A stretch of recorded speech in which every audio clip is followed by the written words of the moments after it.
Hey guys, it's Ashen from Ashen Warrior Props, and today I've got something pretty fun for you guys today. We're going to be trying out Plastidip versus Flex Seal for cosplay and prop purposes.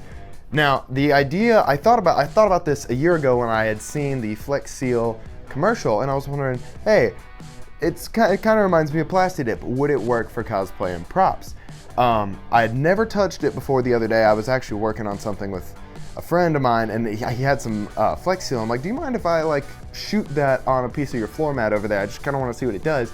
I didn't end up getting to stay long enough to see it dry and see how it turned out, but I decided later that day I was going to go buy some Flex Seal, and we were going to test and see what you can do with Flex Seal as a prop sealant. So without further ado, let's get into the video. Okay, so for the first part of the test, we're gonna actually run 4. We're gonna do Flex Seal regular, then Plastidip regular, and then both of them that have been heat treated. So let's go ahead and start with the Flex Seal.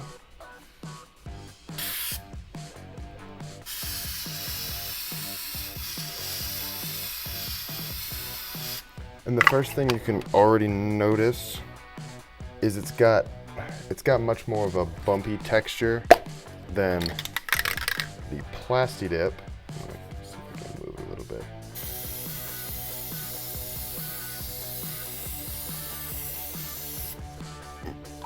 So you can already see a pretty decent difference between the two texture-wise. So I'm gonna let these dry. I'm gonna go ahead and put a timer on them, and we'll see what happens. So for the second test we're gonna do, I kind of briefly touched on this in the Dead Space painting tutorial about how I heat treated my Plastidip. Essentially all you want to do is place your Plastidip in a pot of, I typically say almost boiling water. I don't even know if that's too hot. I keep it to where I can't keep my hand in there. That's about the heat level I get to, not boiling, but just to where you wouldn't want to keep your hand in there. Typically like to leave the Plastidip in the hot water for around 10 to 15 minutes is normally what we do. So I typically use it 10 to 15 minutes. A little bit longer won't kill it. So that's what I'm doing, leaving it in here for 15 minutes. Then I'm gonna go see what they do. So we have our heat treated Plastidip and our heat treated Flex Seal. So let's keep it in the same order. So this is gonna be the heat treated Plastidip.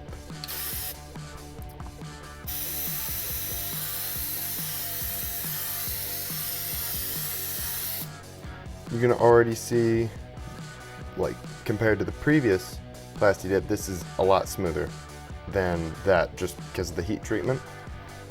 And going on to the Flex Seal.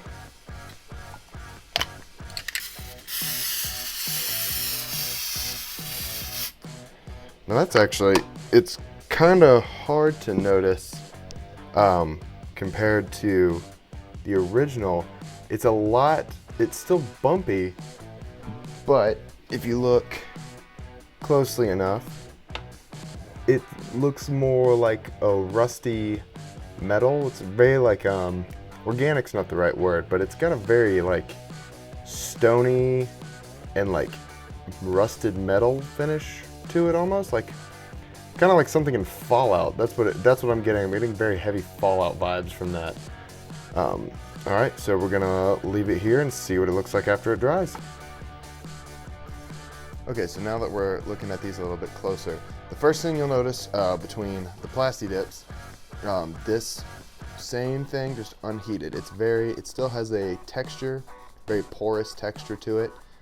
Still, it's great for slightly worn metal finishes. And then we have the heated, which is extremely smooth. It even feels worlds different. I was noticing that you can actually see sort of a reflection with this, the heated Plastidip rather than the unheated.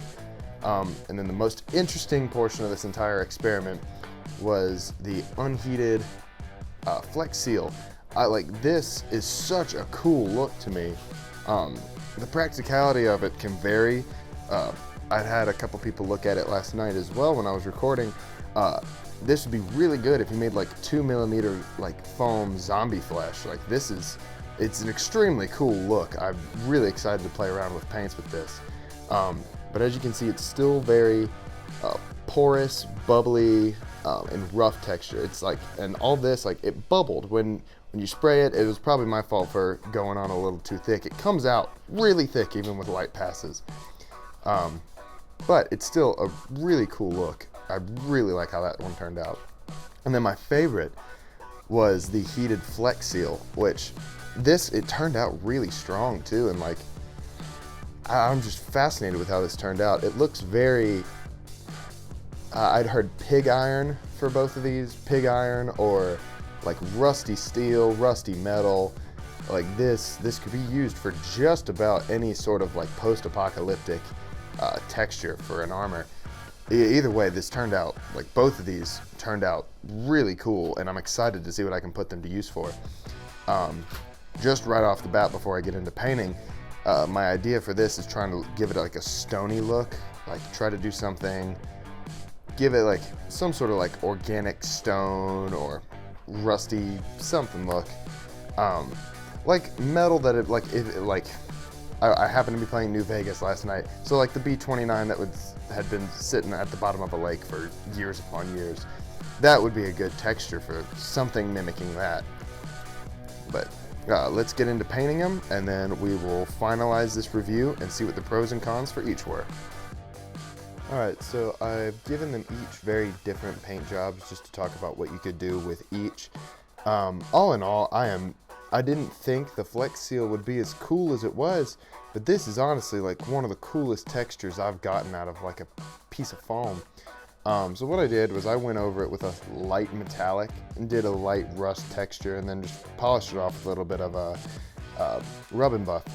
But this is a very Fallout, very post-apocalyptic texture. Like, I mean, this is just insane. You could absolutely pull off anything post-apocalyptic with this. This is the Flex Seal that's not been heat treated. This is just right out of the can Flex Seal. It turned out absolutely cool. Like, I'm so stoked to try to use this in something. Now this is the heated Flex Seal, and this one, it maintains a stronger shine than the previous. If you look, like even when I did a light rust and a light like rub and buff on it, it still came out still shiny, which is really cool, because it'll help pull off a metallic effect if you did anything post-apocalyptic. This one, to me, you would put more in a battle-worn scenario. Like you could easily pull off something that was less post-apocalyptic and more just kind of like ancient, like something you'd find in the ruins of Skyrim. But this is, all in all, this is all just fantastic. I did not think Flex Seal would work as cool as it did, but it turned out phenomenal. So there's those. And just to compare it with what we've done in the past, this is the smooth, heat-treated Plasti-Dip that I've done a chrome Lexan paint on. Very shiny. Like you can see a slight reflection in it. That's something you would use like bare metal, like what I did for my Isaac Clarke Dead Space 2 helmet. This is the untreated Plasti-Dip. This is right out of the can. I did a light metallic undercoat and then a heavy paint on top and just rub and buff on the side. This is very good for painted metal, something like out of Halo or Mass Effect is what I would use that for. But either way, I am super excited with how these turned out. I am so excited to see what I can do with Flex Seal for something like this. I'm just extremely excited to test it out. What I'd like to point out first is the obvious price difference. The price difference is around $6.50 where I live. You'll have to factor in tax wherever you live. So for starters, Plasti-Dip you can find pretty much anywhere: Walmart, Lowe's, Home Depot, hardware stores, automotive stores. You can find it for around $5.45 to around $6. Whereas Flex Seal, the only price I've ever seen is about $12.46 around or so. There is a pretty big difference in price gapping, but that's to no fault of, or that's to no disavowalment of any product. Both are really great. You got to remember, this is meant for tooling and dipping, whereas this also is meant for the same thing, but this is more like of an automotive industrial strength product. So this is obviously going to be a little bit more expensive. Dry time did shock me. I didn't think there was going to be almost an hour and 45-minute difference between Plastidip and Flex Seal. Like I said previously, it took both of my Plastidip pieces around 15 to 20 minutes to dry, whereas my Flex Seal, the unheated took 2 hours, and the heated took about an hour and a half, hour 45 minutes before I was able to actually like touch it and not, you know, get it all over the place.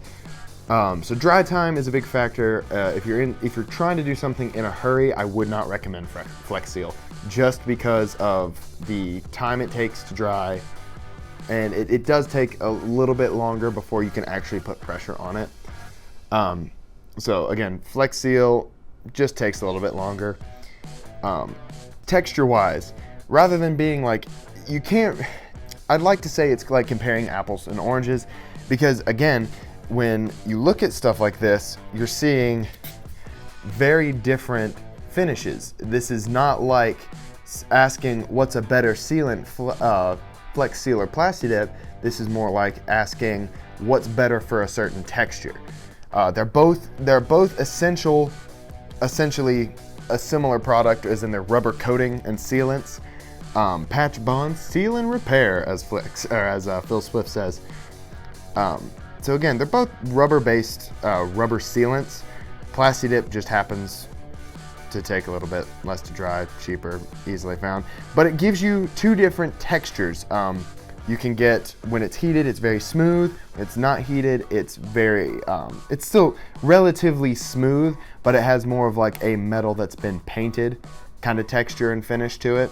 Not at all a bad thing. You can use literally every technique I've done for certain things, which is why I don't know if I would say this is Plastidip versus Flex Seal, because again, it's like comparing apples to oranges.